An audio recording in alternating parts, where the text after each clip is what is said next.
Siamo alla vigilia dell'inizio di Carnevali di Marca 2026. Quali sono le principali novità di questa edizione e cosa dobbiamo aspettarci di nuovo? C'è da aspettarci sicuramente tanta allegria, tanta gente voglia appunto di divertirsi alle 28 eventi programmati tra sfilate e spettacoli per le famiglie che partiranno da domani con l'apertura a Tarso e Pieve del Grappa per arrivare nel corso delle settimane a Martedì Grasso con le sfilate e gli eventi a Treviso per le famiglie e le sfilate appunto di Treviso e di Conegliano, passando attraverso altre sfilate come quelle di Vittorio Veneto nella domenica precedente, oppure per le sfilate del Notturne a Zanson di Piave o anche a Santa Lucia, quelle organizzate tante dalle Pro Loco che abbiamo nel calendario, sono circa una dozzina, insomma ringrazio molto anche la presenza di loro,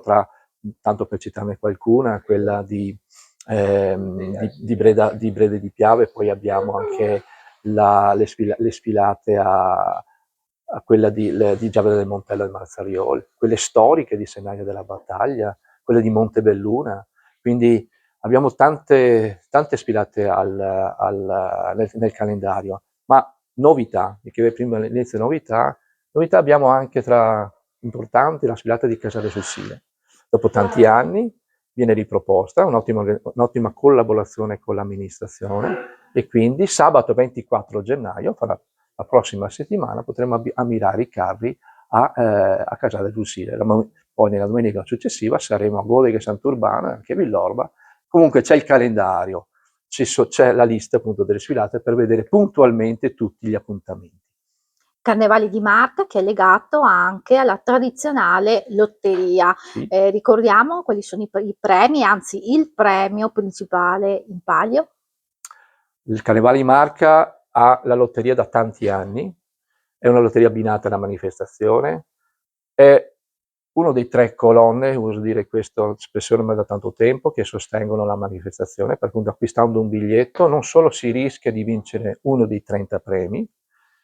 del quale il primo premio è la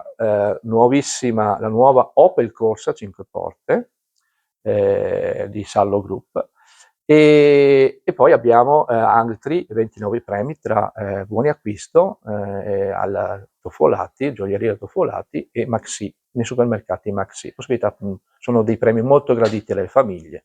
e soprattutto, dicevo, oltre a rischiare di vincere un premio, si può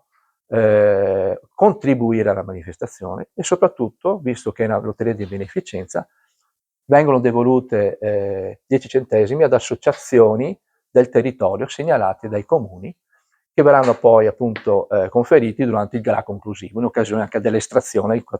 sabato 14 marzo a San Venemiano. Un invito quindi a partecipare a queste sfilate che si sente di fare? Invito tutti, le sfilate di Marca sono aperte a tutti, l'ingresso ricordo è gratuito, quindi in modo da poter coinvolgere tutti i cittadini della Marca trevigiana e non solo, grandi e piccoli, adulti, anziani, tutte le famiglie, non solo alle sfilate ma anche agli eventi, per esempio di Breda di Piave, di Mareno di Piave, dedicati completamente alle famiglie, e anche gli eventi a Treviso, a Vittorio Veneto, dove appunto i sabati precedenti sono una sorta di aspettando la sfilata, quindi vi invito a correre appunto per applaudire i quasi 100 carri che sfileranno nel totale delle sfilate, accompagnati da quasi 9.000 figuranti.